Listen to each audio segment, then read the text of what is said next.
What's happening, everybody? Pete Pardo here from Comic Book Geezers. Welcome to another episode of the show. Another episode of Inside the Cover alongside Mr. Wild Bill. Yes, the Unknown Comic. We're going to go inside Creatures on the Loose. Featuring Thongor, Warrior, Lost Lemuria. Not to be confused with Conan of Samaria, right? Or Cull of Barbarian. All these barbarian characters, so right? Thongor. Gil Kane cover, by the way. Yeah, I love this evil Merlin. Yeah. Yellow robe.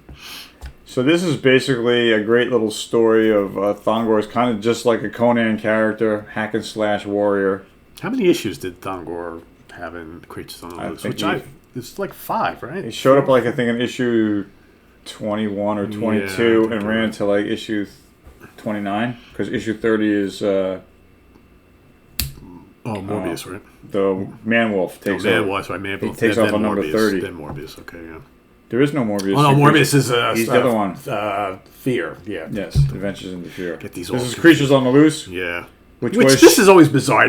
Why put Thongor in this? Wasn't this Tower of Shadows for the first 9 issues, and then it became Creatures on the Loose issue number like 10. But I just love this cover. Yeah. Got this from our buddies in Texas. Great. So I figured I'd do it inside the cover of Thongor because he's obscure. Yeah, we've never. How many people out there don't know Thongor? Who's doing Thongor, right? Yeah, nobody. Nobody's doing Thongor. I am today. Yes. So this is by George Effinger, adapted. And Tony Isabella is the art. You got Val Mayrick and Vince Colletta and Roy Thomas, and it's based on a novel called Thongor and the Wizard of Lamora by Lynn Carter. Now you may have heard of that name before. She's a pretty famous writer. Yeah, she wrote a lot of books. Yeah. And folks may recognize the artwork here. So, of course, Val Mayrick worked on a number of issues in the original Man-Thing series. So you got this picking up from the previous issue where he's been kind of like kidnapped or taken away by these flying pterodactyl animals. And he gets dropped, and of course he gets injured in the fall. And he kind of wakes up, doesn't know where the hell he is. He's been unconscious for a while. So he starts to move on.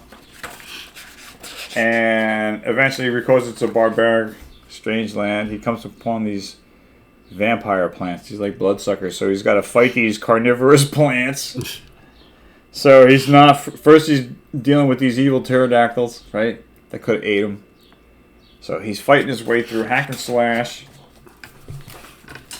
And,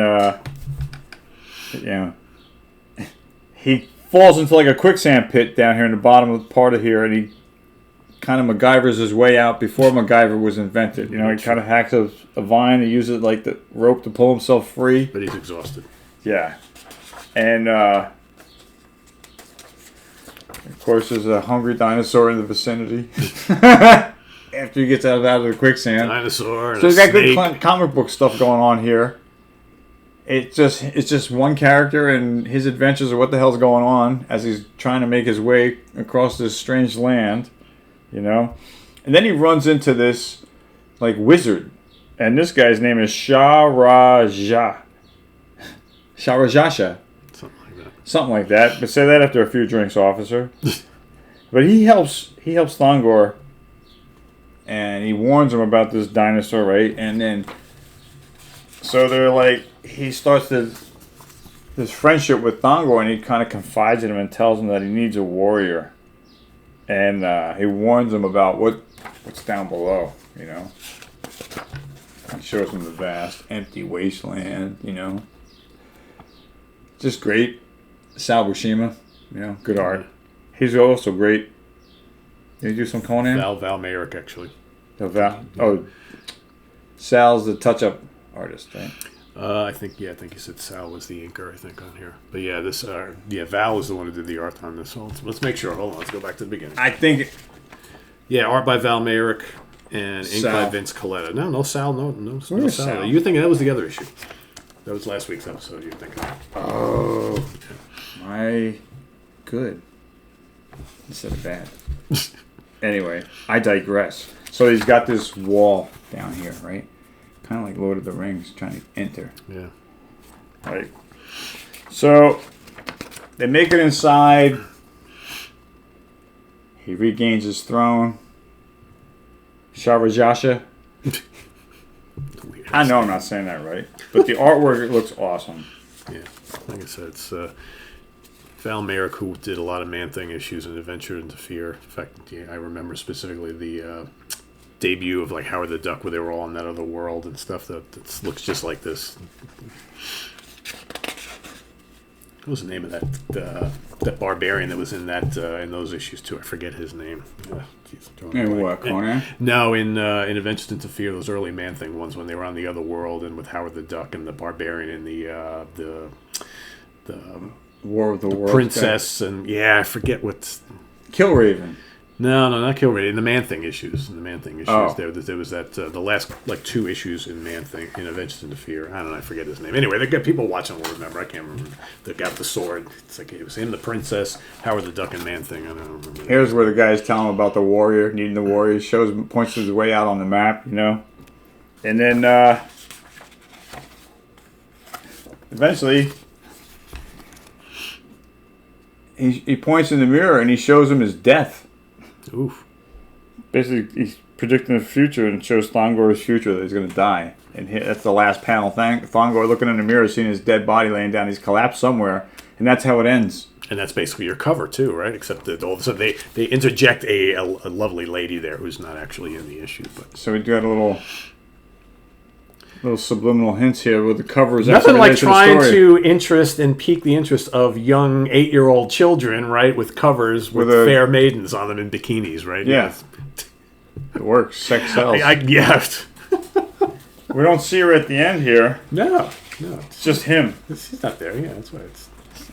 But that's how it would be in real life too. She'd leave you. Oh.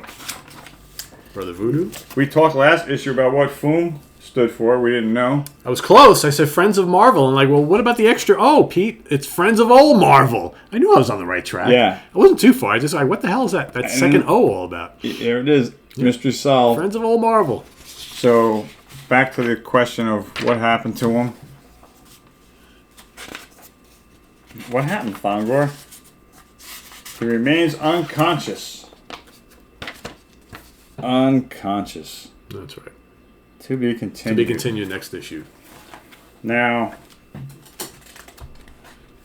I just have to show this ad of Brother Voodoo. That's a great ad, huh? Issue 168. Now, it's weird, because I thought he first appeared in 169. I didn't know he showed up in 168. Yep.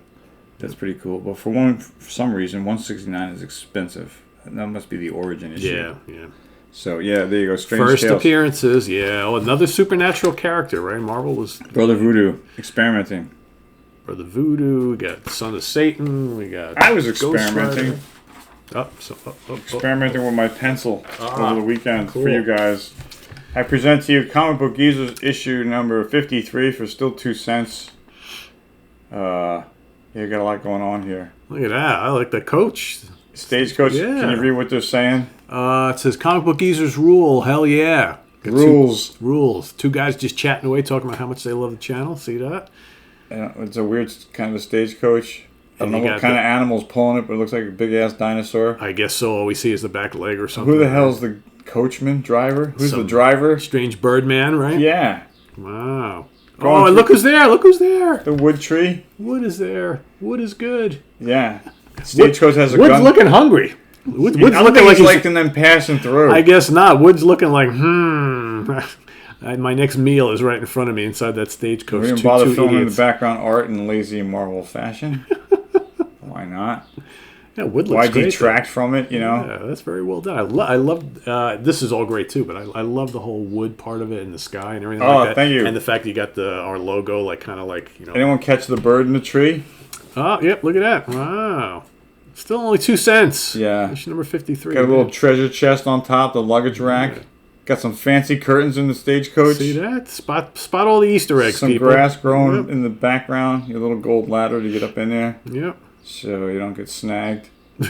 So there you have it. Very cool. Comic Book Geezers, number 53. 53.